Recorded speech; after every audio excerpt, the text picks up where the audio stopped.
The normal way. Yeah, the microphones are working the old way. We have a new guy over there, or at least somebody different than Seth. Just press it to talk. I'm turning on.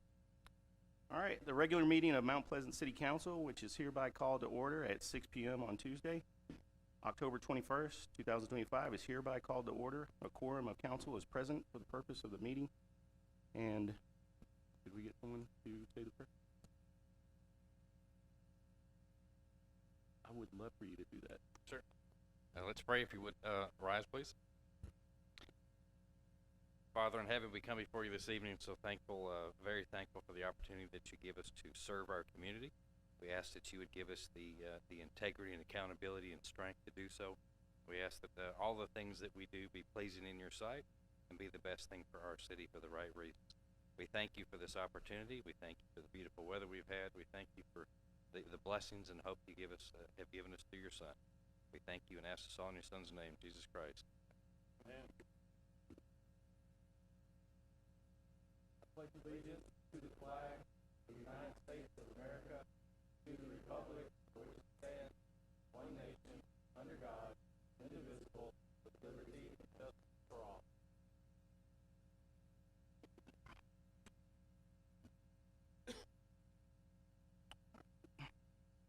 The City Council welcomes citizens' participation and comments at all council meetings.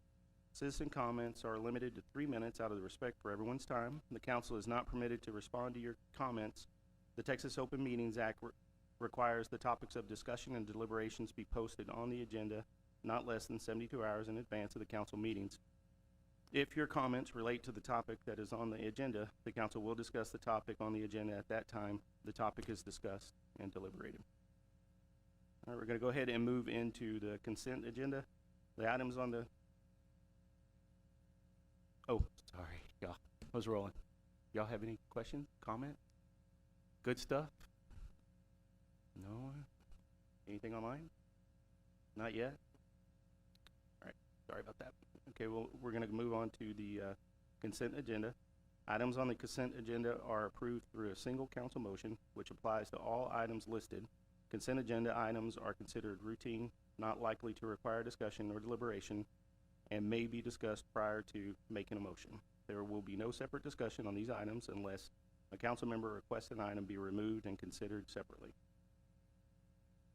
Item number 1, consider approval of the September 16th, 2025 meeting minutes. Item number 2, consider pay requests number 11 and 12 for Wicker Construction Incorporated for work performed on the West Loop Water Waste Collection project. Item number 3, consider pay request number 4 for J2 Construction Services for work performed at the Industrial Lift Station and Forts Main. Item number 4, consider pay request number 5 for Drake Paving LLC for work performed at the Mount Pleasant Regional Airport Southwest Site Development and Drainage Improvement. Item number 5, consider pay request number 3 and 4 for Capital Underground Utilities for work performed for the Housing Authority water improvements. Item number 6, consider pay request number 29 for Heritage Construction LLC for work performed at the Southside Wastewater Plant. Does anyone wish to remove any item from the agenda for discussion? Yeah, let's, maybe I'm just unplugged, but it just seemed odd, item 4. Maybe we can pull that one out and talk about it just because we're showing a time frame of 124%. Okay. And I think there's a good reasoning. I just don't know what it is. So we'll go ahead and pull that one out. We'll go ahead and do the consent agenda, and we'll do item number 4 separately. All right, so is there any motion to approve all items besides number 4 in the consent agenda? I'll make a motion to approve all items agenda except for number 4. Is there a second? I second. Madam Secretary, can you take a vote, please? Yes. Aye. Aye. Aye. Aye. All right. The motion passed unanimously, and we'll move back to item 4. Do we have anybody to talk on item number 4? consider pay request number 5 for Drake Paving LLC for work performed at Mount Pleasant Regional Airport, Southwest Site Development and Drainage Improvements. Paul, would you be able to speak to that, sir?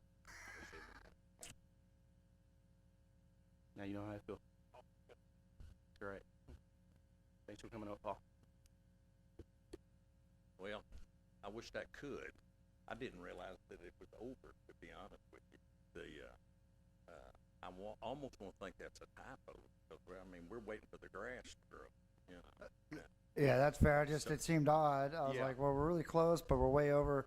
So I didn't know if it's just a goofball thing or what. I think it's a goofball thing, because that's where we're at now. I mean, there's nothing else for them to do, you know? So do we wanna table it, or? No, let's We're vote good? on.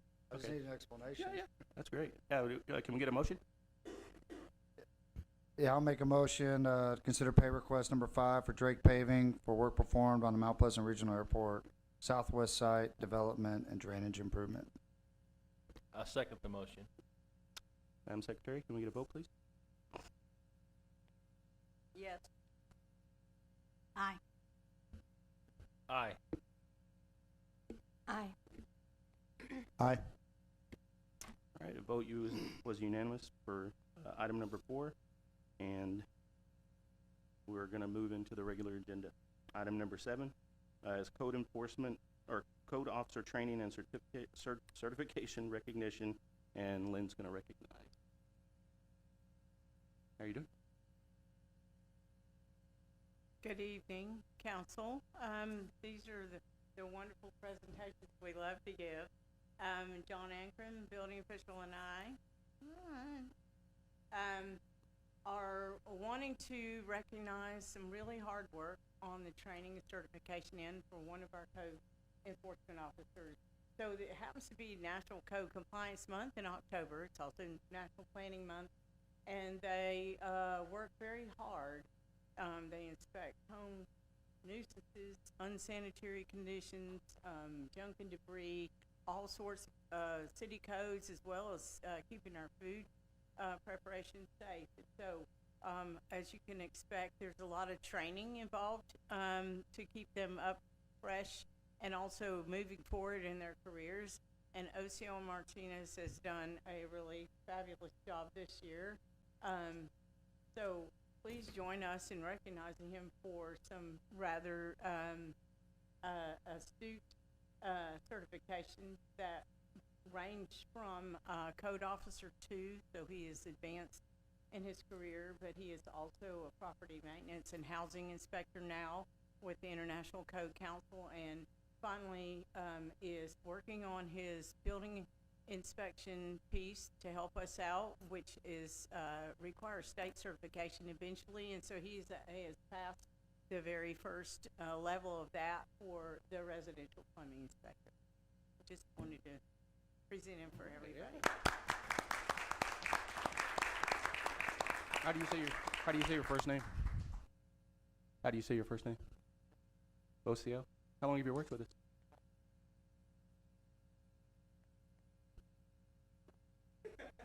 Oh, that's important. All right. So you're John and for you're gunning for I John worked in and parks Garrett. for a bit, and I switched over to code. All right, So, you yeah. guys better. All right. Well, thank you. We appreciate it. All right.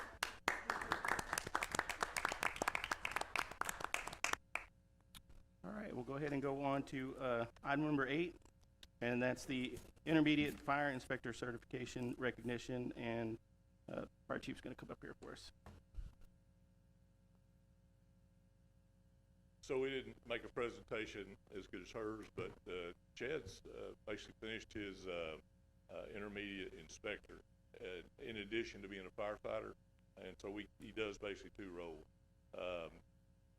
This training will help basically do our inspections, and basically what our inspectors do tries to keep the fire side out of business.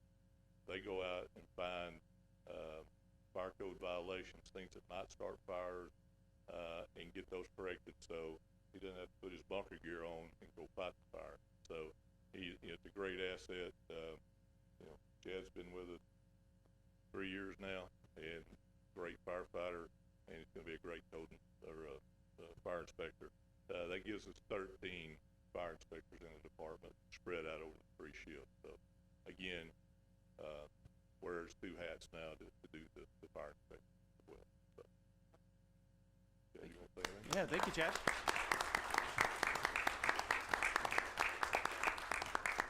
Thank y'all. Yep, thank you. All right, we're gonna go ahead and move on to item number 9, the monthly financial report for month end September 30th, 2025, and it's Jillian for the report. Yeah, that Good was, evening. that was a big, wasn't Yeah, it? I know. yeah. I'm a little bit shorter than him. Just barely. Just a couple inches. So now we have our report for September. Same format as we're used to. We'll start with the general fund revenues. We see the bottom line over there is 95.7%. So that's a good number. We're not quite to 100, but we're still at really high up there, especially considering the sales tax, which came in where we've been expecting it to end, but under what we originally budgeted for. So 95.7 is really good for that. The 113 for last year, that is mostly due to the COVID money that was allocated, so it kind of skews those numbers a little bit. So the 95.7 is really good, even considering next to the 113. So now we'll move into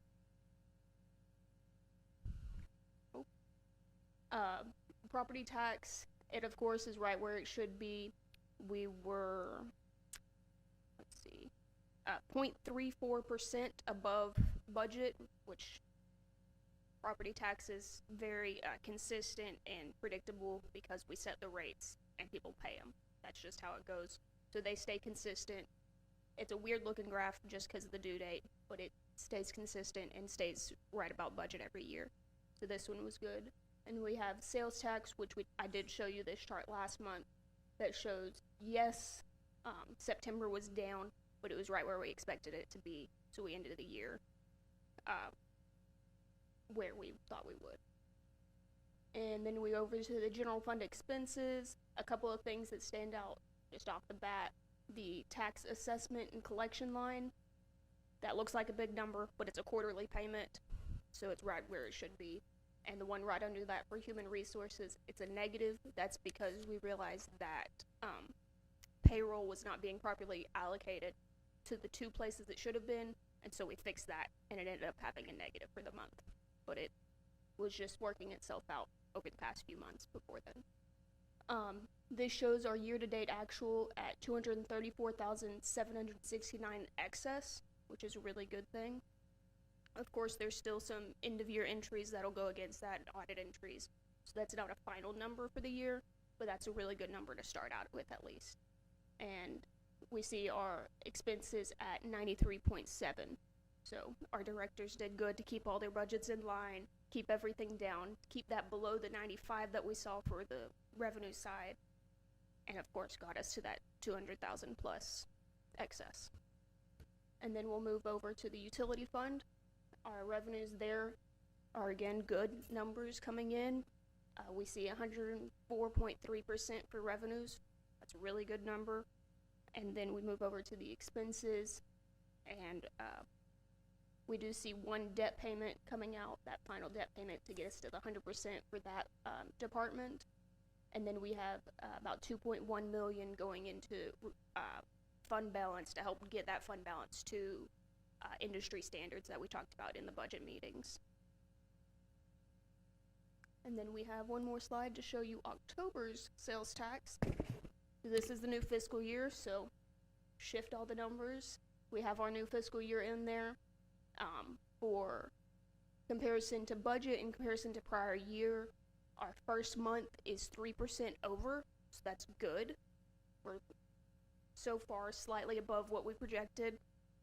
So hopefully that will stay the trend throughout the year, or at least stay close to that, and we'll see a good steady year. But yeah, that's all I got. Do we have any questions? Questions, discussion? I do. Back during budget, I meant to bring this up. Can you go back to the slide where it talks about the liquor? I think that's number 1. So, to me, that seems low. So that line item, it's not actually tax on liquor sales at stores and everything. It is the mixed beverage tax assessed to restaurants and those sorts of things. It's not ones for that- package stores. Okay, so that is just for the people that sell That is just for mixed beverages. liquor, Yes. not beer and wine. Oh, it's not Oh. not buying bottles at the store at all. It is only when you're served a mixed beverage in a cup. Okay. I just remember back when we were Any voting other- all this in, it was supposed to have been just this huge amount.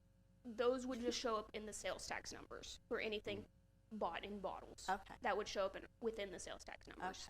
Okay, thank you. Jonathan? How's that tax set? How is that Oh. tax set? I am not sure. I think it's on the state level. Not for sure. Go ahead, Jonathan. Well, with our surplus right now showing the 234, in only a few months, you know, we're what, two and a quarter of a month left or whatever. Do you foresee anything that, you know, that may impact that significantly, or does it look like we're heading into a surplus? So that 234 is for the fiscal year that ended in September. Oh. So the only Okay. changes that will come to it are adjusting entries that come at the end of the year, which just Yes. correct things to the correct fiscal year. Yeah, so yeah, exactly. So, do you see anything that's gonna impact that number significantly? I have not gone through all the calculations for the adjustments yet to know how much of an impact it'll have. Okay. All right, thanks. Councilman Correll? Debbie? Oh. All right, anybody in the community? Come on up.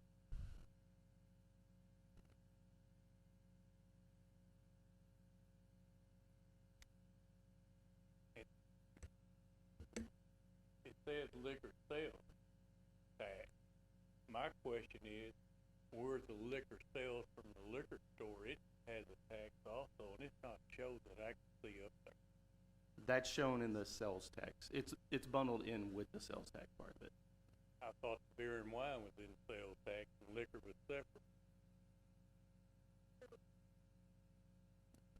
So all beer, wine, liquor, all of that comes through a store where you buy a bottle, whether it's Walmart, a liquor store, wherever, it'll all go through the sales tax line.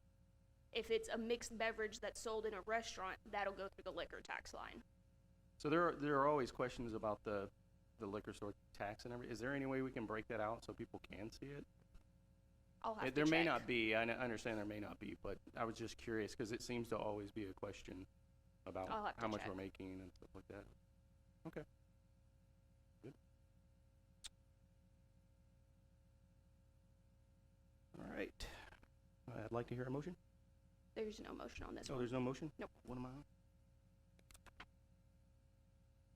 Oh. Item 11, consider resolution 2025-14 approving the tax roll and tax levy for the city of 10. Mount.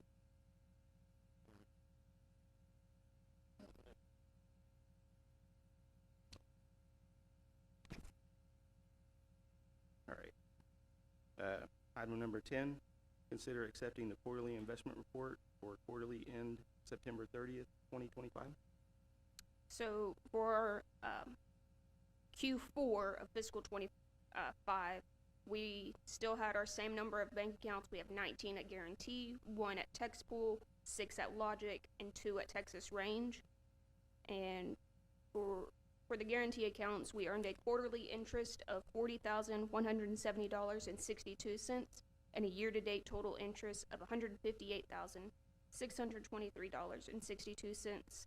The TexPool account earned a quarterly interest of $27,288.45. The Logic accounts earned a quarterly interest of $475,650.47. The Texas Range accounts earned a quarterly interest of $31,120.54.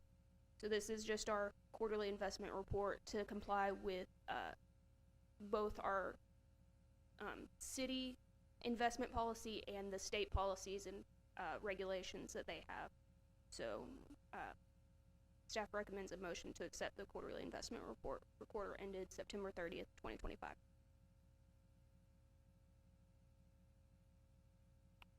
Any questions? Discussion? Are we ready for a motion?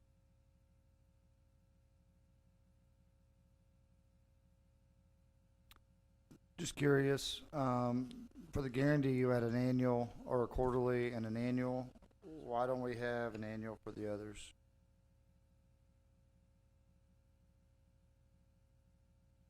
I don't have the annuals for the others broken out, but I do have the overall annual that I can give. It's on, I think, the third page or so of that. It's $2,574,135.55. I'm not sure why there's not an annual amount on there. I can definitely add that for future ones. No, all good, just, you depending on who you are, it could be conveyed, it's like, why you gave an annual for this one and not for any of the other ones, so why? Yeah. All good, thank you.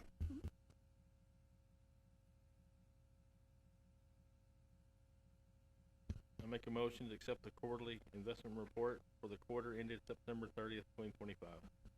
I'll second. Madam Secretary, we have a vote?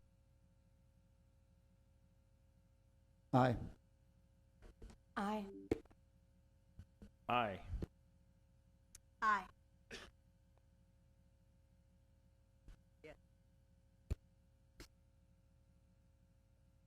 Did you hear? Okay. Let's go. All right. Item number 11 was unanimous. We'll move on to item number 12. We're on 11. Sorry, I'm being confused between these two. All right, so we're on 11. All right. Consider resolution 2025-14 approving the tax roll and tax levy for the city of Mount Pleasant. So this is kind of just a housekeeping item, resolution that we need to pass to be able to approve the tax roll and levy based on the rates that were set at our previous meeting. Question? Good.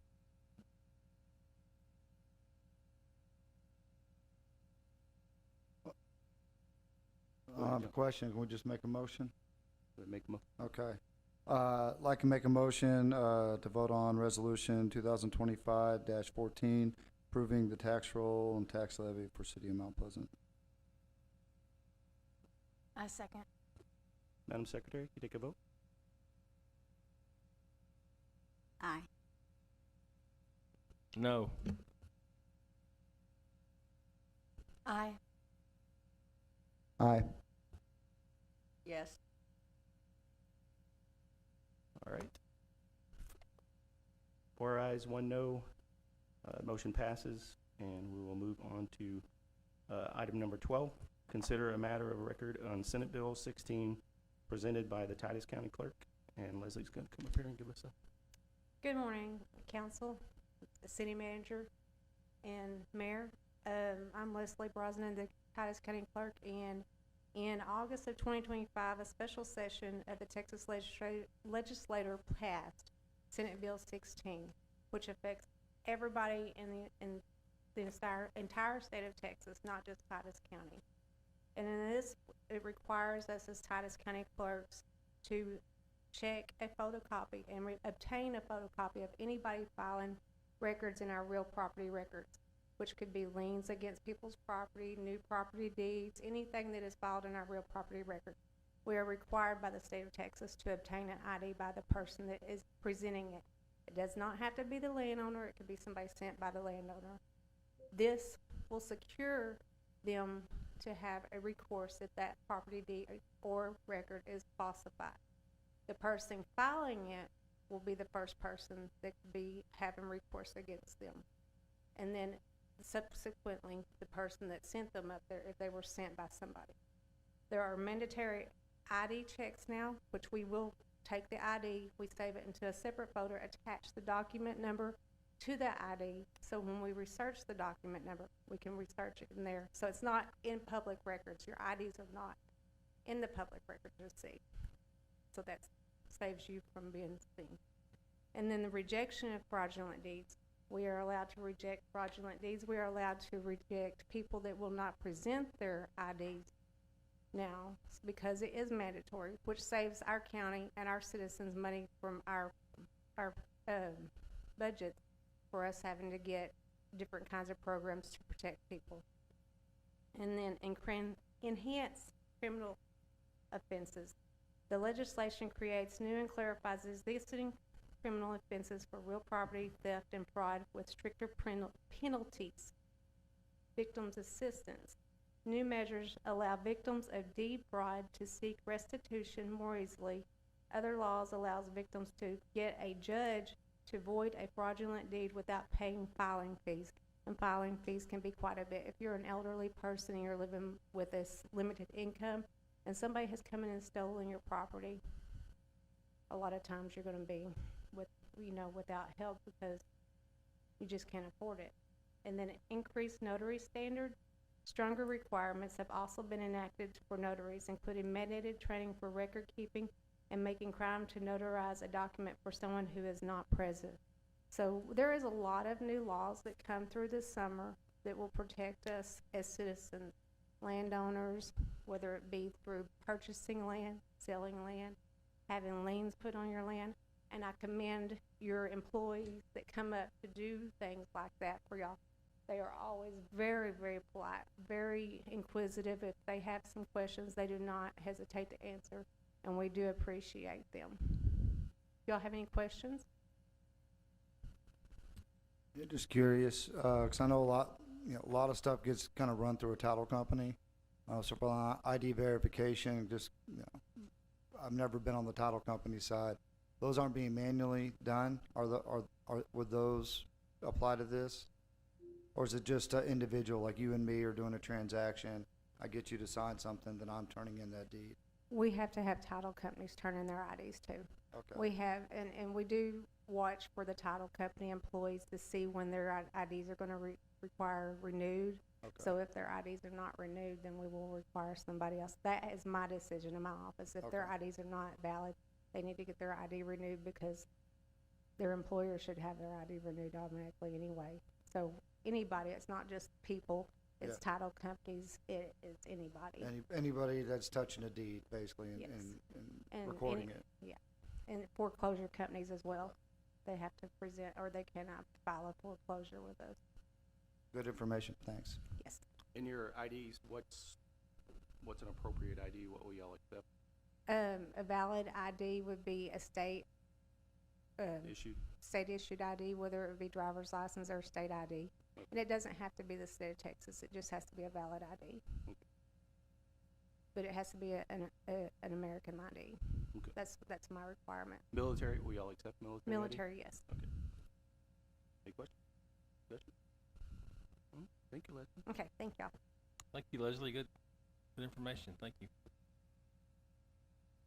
All right.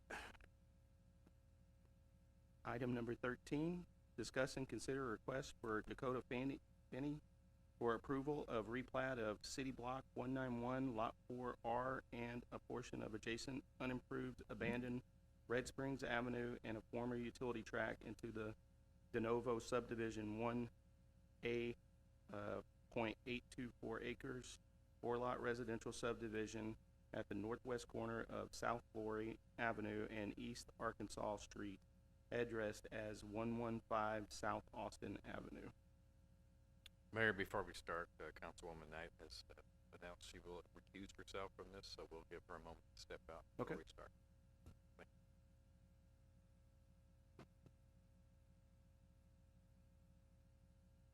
All right, Good Lynn?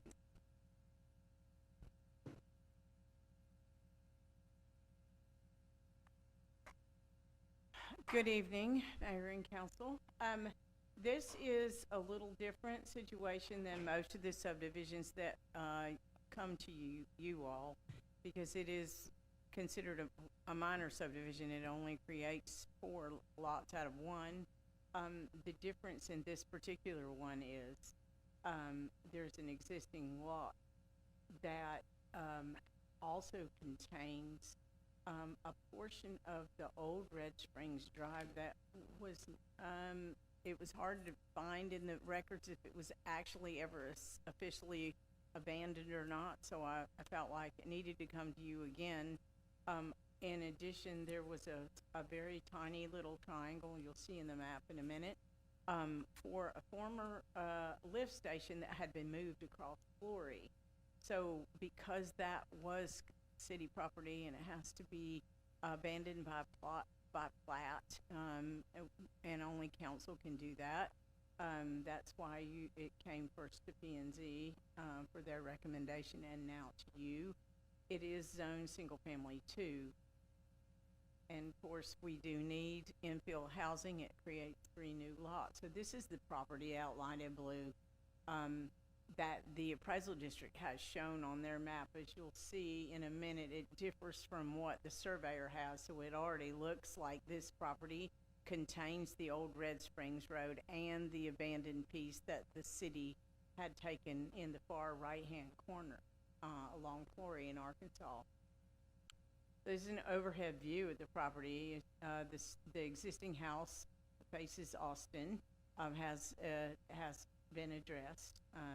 Ms. Finney, Dakota Finney, owns this property, and it's originally had some utility lines running across it, but they have been since relocated in order to make the additional lots happen without having infrastructure cross lot lines.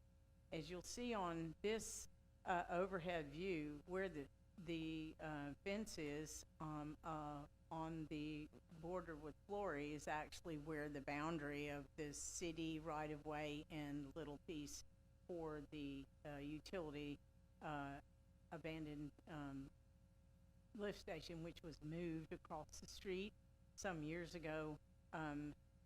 They have not fenced that property, even though they've apparently been paying, it's been considered theirs by the appraisal district. So zoning map shows you that it's single family 2, and it's in that area. It's basically a sea of single family 2, so it's appropriate for that size lot that will be created. This is the old record that shows it in the right-hand corner. You can see the property where it looks like an upside-down Y. That's where the old Red Springs Road branched off, but it was never developed. And further to the south, it was abandoned by city decree, and that property doesn't even have that until further south.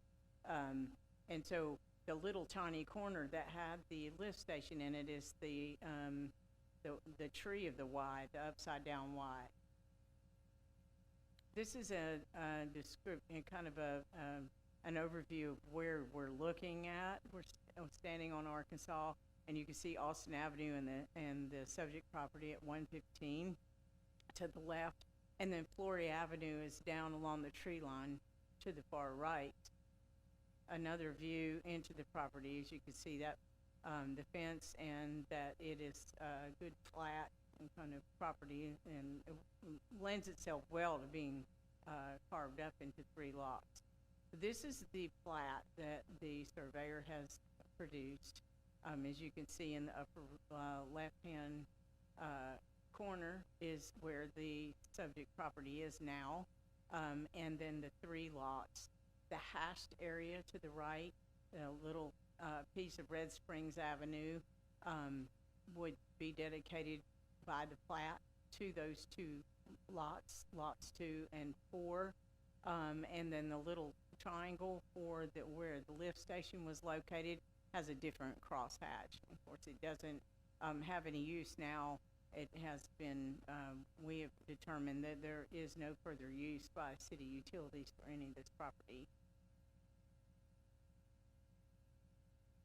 City staff is recommending approval of this de novo subdivision number 1 plat, as it meets all the requirements of the city subdivision ordinance, including all of the setbacks and the minimum lot sizes for single family 2.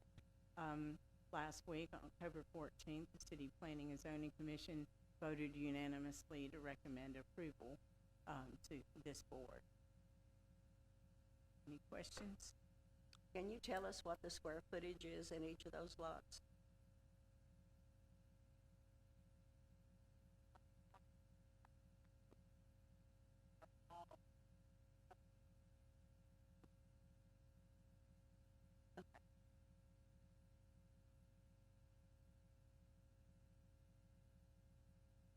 So the easements, are these gonna be planned to be rented out or sold, or?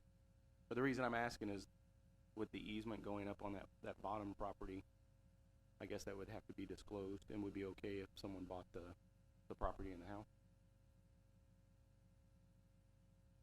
Yeah, the easement, it looks like it's going up there pretty far, is that right? Am I looking at it? So, when, I'm sorry, so I guess I'm not, are you talking about on the right-hand side? Yeah. Okay, so this plat would abandon those, the Oh, Red so they'll be Springs gone. Avenue would no longer exist by plat. It Okay. would be apportioned to Lot 2 and Lot 4 as shown. And Lot 4 would receive the little tiny, piece for where the former, lift station was, that the city had taken in that Y, because it was considered right-of-way at the time. Okay. Any questions? Discussion? And Aaron has looked at everything, and there's no, because I know that lift station used to be there, so there's nothing that's on it. Yes, ma'am. So, one part of this process is the Development Review Committee looks at all of these, sorts of subdivisions and questions that come up, and we had determined actually that there were, water and sewer lines at least that ran catty-corner across where the new lot lines are, and the property owner, had the water line relocated and also their sewer connection for the existing house so that it did not cross the new, newly created lot line. All right. I'll hear a motion. I'll make a motion, to approve the replat of de novo subdivision number 1. Second. Madam Secretary, will you take a vote? Yes. Aye. Aye. Aye. Vote passed unanimously. We will move on to item number 14. Consider animal services agreement with the city of Gilmer. Chief? Good evening, council, mayor, and Mr. Vine. So last year, we presented these as well, and each year we come back to present new annual contracts with the city of Gilmer first, and then the city of Pittsburgh for animal control opportunity there at the shelter. So each year I increase the monthly amount and the annual amount they pay by the consumer price index for our area. I calculated that amount, which I believe it was about 2.7%. I don't do it October to October, but I start doing this process in about May so that they can review it, get it approved with their council, and then bring it back to us. So I started this in about June, so I usually go May to May. So the city of Gilmer, beginning this month, would pay $3,377 monthly for services provided to the shelter, and they would also cut a one-time check of $6,448 to us. And just for your information, last year the city of Gilmer brought to the shelter 167 animals, and this year to date they have brought 31 animals, and that's because their animal control officer, they actually sent them to the police academy and made them a police officer, and they had a gap there for a while, so they weren't bringing any animals to us for a few months. So I think they've now got a animal control officer in place. But that's the gist of it. If you have any questions, I'm happy to answer those. Question? Okay, we're good. How many people are currently employed at the shelter? We currently have 2 animal control officers, our shelter manager, and also a customer service representative, so 4 full-time staff, And in this last year's budget, we approved a part-time individual, and that, we haven't been able yet to fill that, but that person will really assist there at the shelter, that they'll be there during their time. Okay. All right, can I get a motion? Make a motion to approve the animal service agreement with the city of Gilmer. I'll second that. Madam Secretary, you take the vote? Aye. Aye. Aye. Aye. Yes. Passed unanimously. We'll go ahead and go on to item number 15. Consider animal services agreement with City of Pittsburgh. So with the city of Pittsburgh, this new contract, they will pay us $4,061 monthly, and there will also be a lump payment of $6,448 each October. There was one additional change that they requested that I make to the contract, and so we did make this change in, it is in section 1, paragraph 5, but so when they have a dangerous dog, those animals have to be maintained somewhere, and they were paying private services, and it's not very often they have to house that animal, but if it's bitten somebody, they have to be kept for about 14 days for purposes of seeing if they have rabies. So they asked if we would add to the contract that we would be willing to house them in our facility, and we have quarantine kennels, 4 of them, where we house bite animals for that purpose. And we also send out for testing for rabies. So we agreed that we would do that, but we also said, though, that we're not just including it. They would have to make our payment that we normally charge for that private citizens, and they agreed to that. So that language was added to paragraph 5. Yeah, how many quarantine cages or whatever do we have? So we have 4, and I think actually we have 8. We have 4 and 4, so 2 sides. Again, these are, but we quarantine for different reasons. Sometimes it's for illness or something else. This will only affect an animal that's bitten somebody that we would be willing to put in one of those quarantine kennels. And for them, the previous year they brought 151 animals, and to date they have brought us 114 as of the end of September. And it's capped at 200 for each of them per year. Good. Question? Discussion? No? All right. I'll hear a motion. I'll make a motion to approve animal service agreements with the city of Pittsburgh. I second. Madam Secretary, can we get a vote, please? Yes. Aye. Aye. Aye. Aye. Thank you. All right. Thanks, Chief. All right, we're moving on to 16, discussion of ramp grants received by Mount Pleasant Regional Airport with Paul.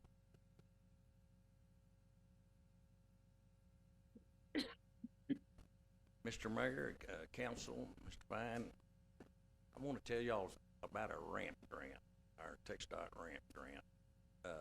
We've got this grant for all the years that I've been here, and it funds the maintenance at the airport, and it does a really good job. The ramp stands for routine airport maintenance, and it's for over 20 years, it's funded as 50-50. TxDOT, using FAA funds, funded 50%, we fund 50%.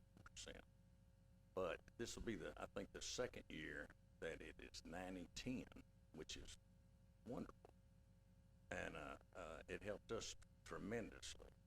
And so we pay 10%, they pay 90%. You say, well, where does the FAA get their money for this? It's from federal excise tax on aviation fuel. So the people flying the planes are paying the taxes, which sounds like a pretty good way to do it to me. And but that said, usually it takes us a long time to get our grant approved and done, and sometimes it can go into the next year. The grant starts September the 1st now, which is early. And I just want to tell you somebody that I'm really, really proud of, and that's our finance director, Miss Jillian Gatewood. You say, well, did she get it going? She sure did, and she did it September the 1st, which helps us a lot. You say, well, I mean, it ought to be easy to spend $100,000. Well, it's not if you're trying to really get the best use out of it at the airport and fix this problem and that problem and that sort of thing. I just want y'all to know that she does a fantastic job, and I think we're awful lucky to have her on our team. Agreed. Thank you. Thanks, Paul.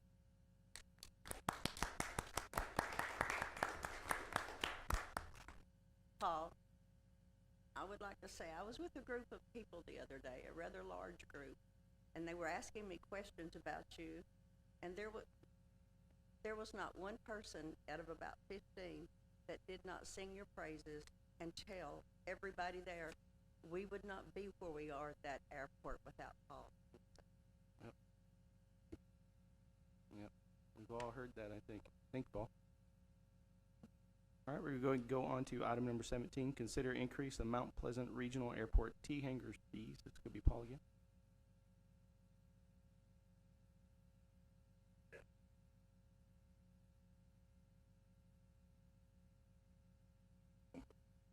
It comes that time again that we have to go up on our hangar rates to make us competitive with other airports, but mostly to help us fund our operations. You say, well, is the expenses that much at the airport? It is for the size of our airport, because you compare us to other airports around, and we're considerably larger than them. So cost goes up and upkeep goes up, that sort of thing. What we're proposing is it is a 20% increase, but the CPI figures on it, if you, from the beginning till now, if you run it, that's right where we are, is a 20% increase, which will end up, since we're $200 a month on most of our hangars, that'll be a $40 increase from 200 to 240 on 52 of our hangars. You say, I didn't know that we had that many hangars. Well, we got a few more than that. And then a $40 increase on our 45-foot hangars. There's 8 of those. And then our 48-foot hangars, they're $260. They go up $40. You say, well, why is the 48-foot hangars, that size door, the same price as the 45-footers? Because they're not as deep. It's kind of a square footage thing there. So our recommendation is that we go up this amount on the hangars. All right, we have any questions? All right, hear a motion? I'll make a motion to approve raising T-hanger fees at the Mount Pleasant Regional Airport. I second. Madam Secretary, can we get a vote, please? Aye. Aye. Yes. Aye. Aye. Passed unanimously. Thanks, Paul. Hey, that's great. I got to tell y'all one other thing. You bet. When we moved to the airport, we charged $130 a month for those same hangars. And of course, things has went up. But we moved from the old airport that was $35 a month. So we went from 35 to 130. And we like to have a mutiny out there, but we live for it. But, yeah, That's pretty thank funny. y'all. Thanks, Paul. All right, we'll move on to item number 18. Consider change order number 2 and pay request number 28 for Heritage Construction LLC for work performed on the Southside wastewater treatment plant. Could be Lee and Aaron.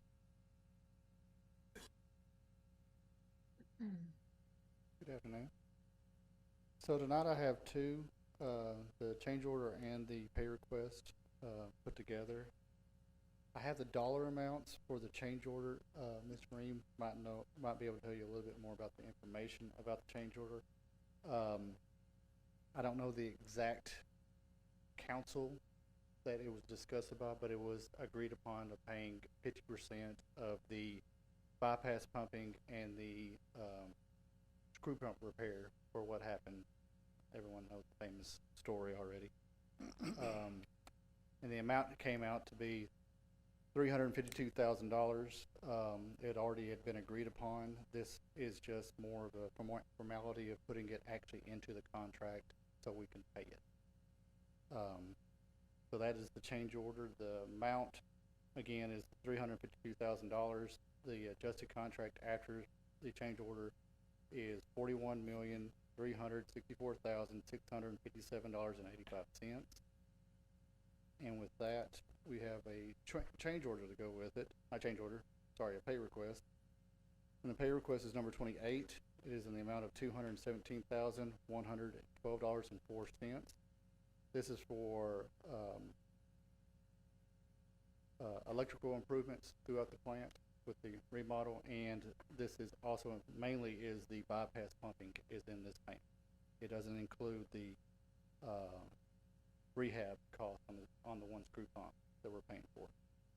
And after that, the adjusted contract still the same, $41,364,657.85. And to date, the cost has been $32,380,280.44, and we're at 58% of the money. I've started taking off the time-wise because we've gone over that original contract amount.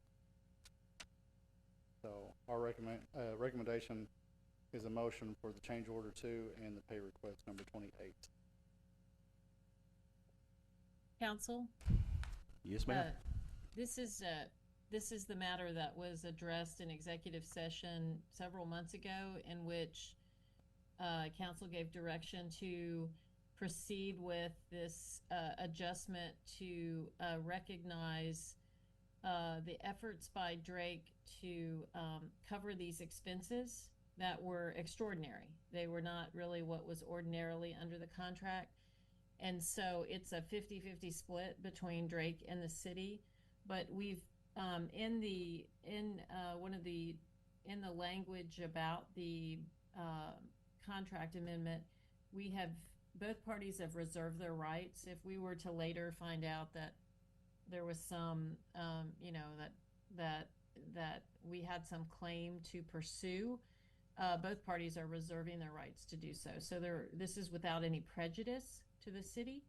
And so it's basically an equitable adjustment to address this issue in the meantime, and also really, quite frankly, in recognition of Drake's extraordinary service to the city and providing these services while the city was without its screw pumps.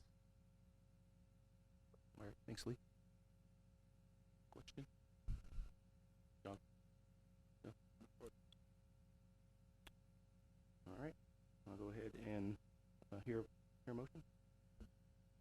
I make a motion to approve change order number 2 in the amount of $352,000 and pay request number 28 in the amount of $217,112.04 to Heritage Construction. I second. All right, Madam Secretary, can we get a vote? Yes. Aye. Aye. Aye. Aye. All right, the vote was unanimous. We'll move on to item number 19. Consider the billboard lease renewal agreement with Lindmark Billboards LLC. Jillian? Good evening, council. So this is I don't think it's an annual agreement, but the current lease for the billboard over on the water treatment, I believe, property on I-30. There's a billboard on the corner of the property. That lease is up, I believe, in November. So I believe he's here. John Frank from Lindmark reached out to discuss the renewal, and he plans to upgrade and replace the existing billboard with a better two-sided one And so this agreement reflects that upgrade with a higher lease payment and puts in different increases for a 5-year period following this agreement. So if you have any questions, he's here to answer anything about the billboard. And so staff recommends motion to approve the billboard lease renewal agreement with Landmark Billboards LLC. Any height changes or?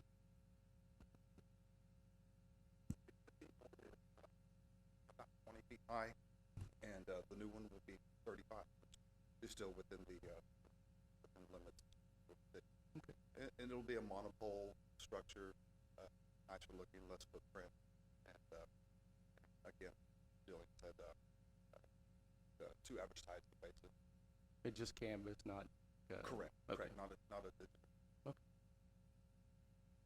Discussion, question? All right, get a motion? I'll make a motion to approve the billboard lease renewal agreement with Landmark Billboards LLC. I second. Madam Secretary, can we get a vote, please? Aye. Aye. Aye. Aye. Yes. All right, motion was approved unanimously, and thank you for your business. I appreciate it. Yeah.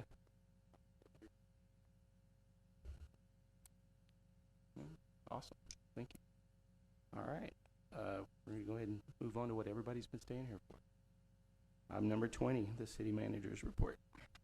Mayor, Mayor Pro Tem, members of council, each of you have been provided with a copy of a market summary and a housing assessment on the dais tonight.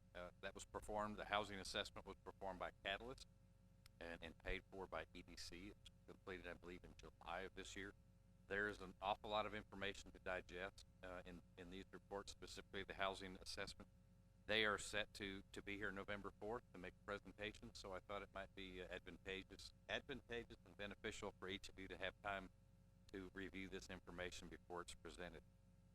Yesterday, several staff members participated in the citywide disaster drill led by Fire Chief Larry McRae, and these practical exercises help prepare our organization for the real thing. I want to thank him and his staff for organizing and facilitating this exercise, and then also the department heads and other staff that participated in that. Again, our hope is not a strategy, so if we practice for the real thing, we'll be ready when the real thing does happen.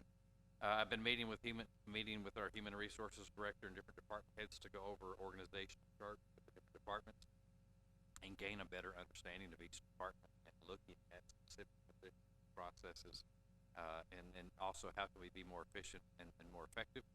As a result of some of these meetings, one position has been eliminated. It's a general fund position that was funded primarily by the utility fund, and an email has gone out to each of you, I think it was last week when that happened. So we were able to take $10,000 approximately and put it back into the general fund.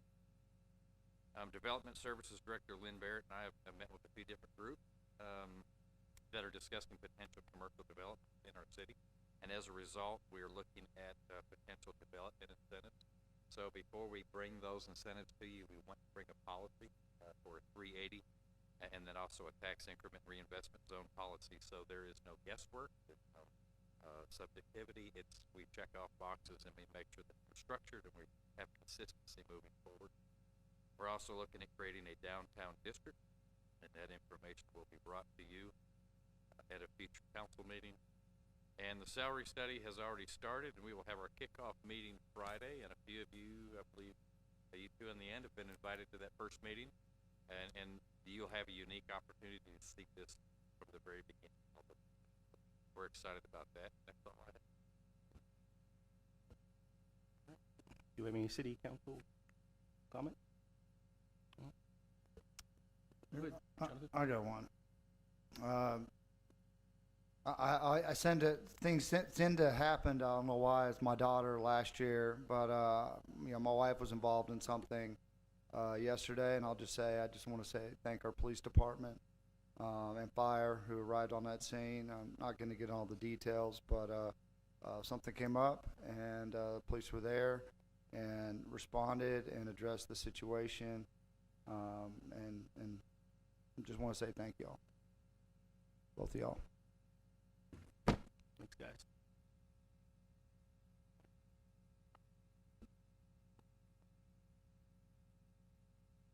And the fun part. All right. We're gonna go ahead and move to executive session pursuant to Open Meetings Act, Chapter 551, Texas Government Code. The City Council will recess into executive session to discuss the following: deliberations regarding economic development negotiation projects, Texas Government Code 551.087, and consultation with attorney, Texas Government Code 551.071 regarding projects 25-08, 1, 25-09-1, 25-09-2, 25-9-5, and 25-09-6. Consultation with attorney regarding social media policies, consultation with attorney regarding a council travel policy for authorized travel expenses reimbursed for distance travel, consultation with attorney and personal matters to discuss the appointment, employment, evaluation, reassignment, duties, discipline, or dismissal of a public officer or employee, city attorney, and consultation with attorney regarding potential release of confidential and/or privileged records. That's it. We're gonna move into, oh, and we'll go ahead and take the EDC first. There is one.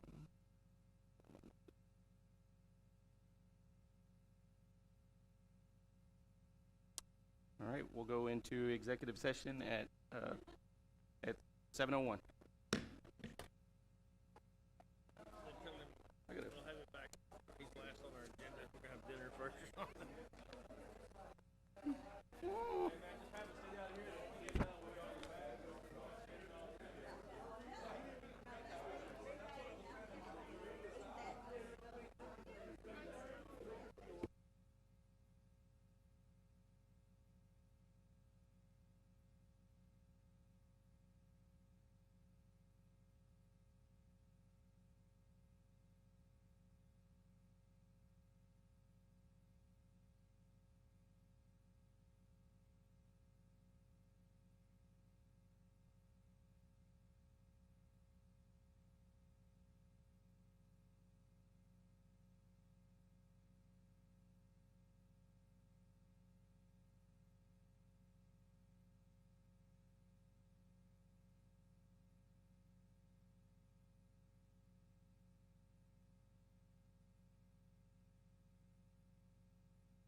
They're slow. I literally drove right up on it. Well, Well, I left this morning. Drove out on that.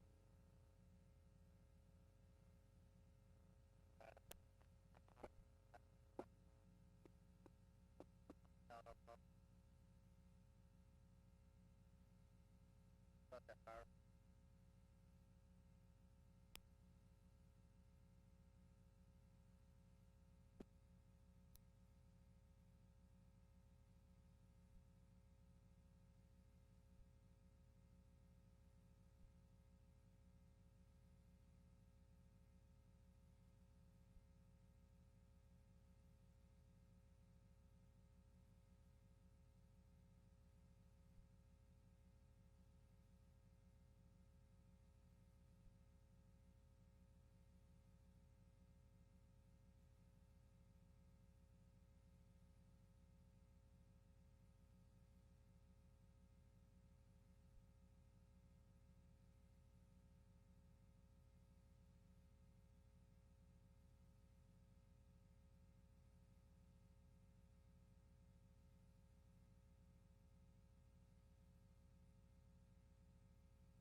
All right, we're back into regular session.